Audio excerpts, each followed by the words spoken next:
Ladies and gentlemen, amai diabambo. Ndikudziwa kuti mitima yanu njosweka.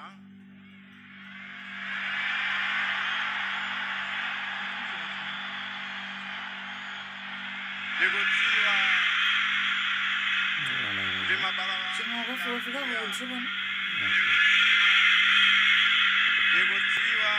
kuti zomwe zatigwera ngati dziko nzonga malodza.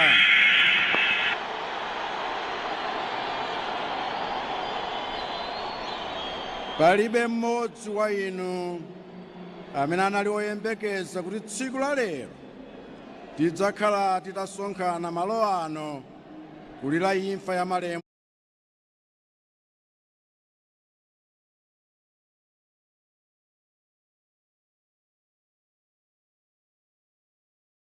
Polandira thupi ndi magazi a Khristu, Mzimu Woyera atisonkhanitse ndi kutisandutsa amodzi. Mukumbukire Monga kumwamba choncho pansi pano, mutipatse ife lero chakudya chathu cha lero, mutikhululukire ife zochimwa zathu, monga ifenso tiwakhululukira adani athu, musatisiye ife mchinyengo, koma mutipulumutse ife kwa zoyipa. Mutipulumutse ife Ambuye kwa zoyipa zonse, mwa chifundo chanu mutipatse mtendere pa masiku athu ano, kuti ndi chithandizo cha chifundo chanu titetezedwe ku machimo ndi zoopsa zonse, pamene tili kudikira mwa chiyembekezo kubwera kwa mpulumutsi wathu Yesu Khristu.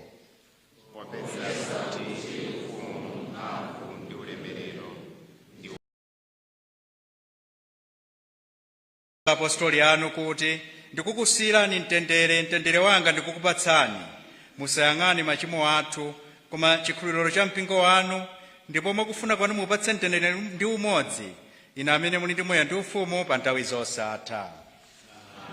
Mtendere wa Ambuye ukhale nanu nthawi zonse.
Nawa Ambuye Yesu kangosaka Mulungu amene amachotsa machimo a dziko lonse lapansi, ndife odala amene tayitanidwa ku phwando la Kankhosa. Ndekuwandidera kuti ndituluke ndikagule matata singagwire monga kumene tili kuno konse kumalo kwabwino. Ndithu ndipepese pa chifukwa chimenechi, ndipepese koma mawa kuyambira mamawa programu ikamayamba ya maliro kumudziko, inenso ndikhala ndili live. Motero mawa musafokere, tikhala limodzi pa Facebook, komanso pa Facebook muntuseja ndipo titalandira Ukaristiya nsembe tithandize kulandiritsa Khristu onse amene ali kuno komanso kunjaku. zikomo kwambiri. tikulandirira m'manja akhristu amene timalandira aulandira ndi akatolika okhaokha amene alibe choletsa.